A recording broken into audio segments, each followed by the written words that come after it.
little chicks. I hope you're all really well and enjoying this amazing weather. It is so hot outside. Even I've been in my paddling pool this afternoon. So I hope you're having lots of fun in your gardens and out and about. And I'm back again to read you another story. And I asked Darcy to choose this week's story, and it's one of her favourite bedtime stories. So we're going to share it with you too, and it is A Squash and a Squeeze by Julia Donaldson.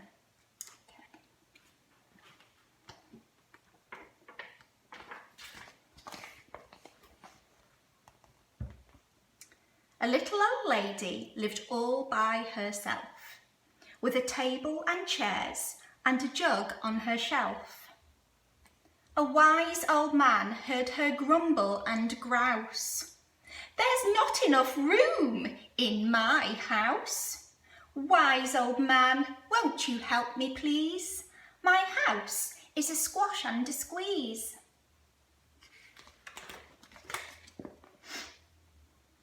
"Take in your hen," said the wise old man.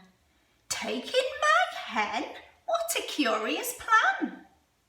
Well, the hen laid an egg on the fireside rug and flapped around the room, knocking over the jug.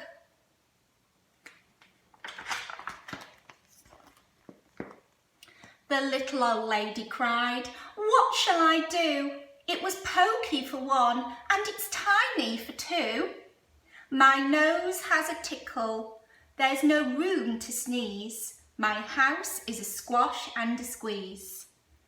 And she said, "Wise old man, won't you help me please? My house is a squash and a squeeze."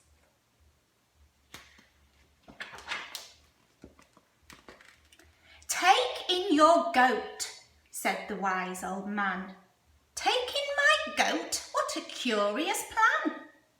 Well, the goat chewed the curtains and trod on the egg, and then sat down to nibble the table leg.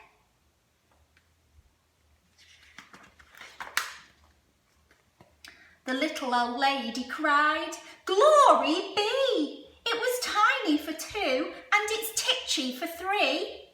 The hen pecks the goat, and the goat's got fleas. My house is a squash and a squeeze." And she said, "Wise old man, won't you help me please? My house is a squash and a squeeze."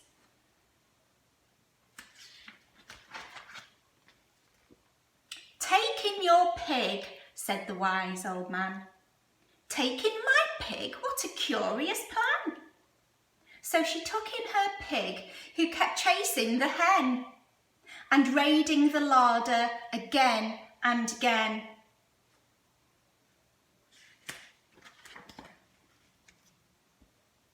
The little old lady cried, "Stop, I implore! It was titchy for three, and it's teeny for four.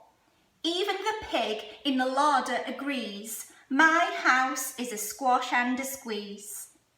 And she said, "Wise old man, won't you help me please? My house is a squash and a squeeze." Oh, they look very happy there.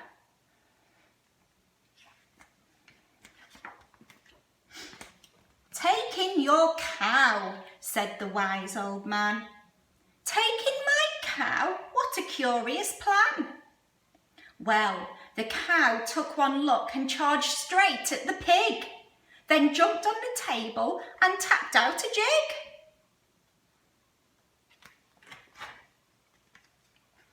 The little old lady cried, "Heavens alive! It was teeny for four, and it's weeny for five.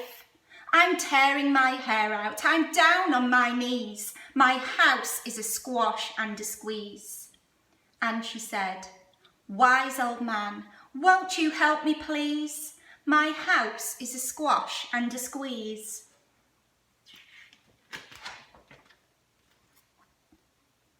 "Take them all out," said the wise old man. "But then I'll be back where I first began." So she opened the window and out flew the hen. That's better, at last I can sneeze again. She shooed out the goat and she shoved out the pig. My house is beginning to feel pretty big. She huffed and she puffed and she pushed out the cow. Just look at my house, it's enormous now.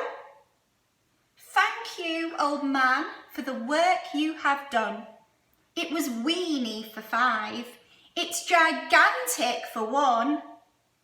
There's no need to grumble and there's no need to grouse. There's plenty of room in my house. And now she's full of frolics and fiddle-de-dees. It isn't a squash and it isn't a squeeze. Yes, she's full of frolics and fiddle-de-dees. It isn't a squash or a squeeze. The end. Well, ducklings, I really hope you've enjoyed this week's story, and I hope you all do some amazing learning next week, and I hope it cools down a little bit because we're all very, very hot, and fingers crossed I will see you all really soon. Take care everyone, bye bye.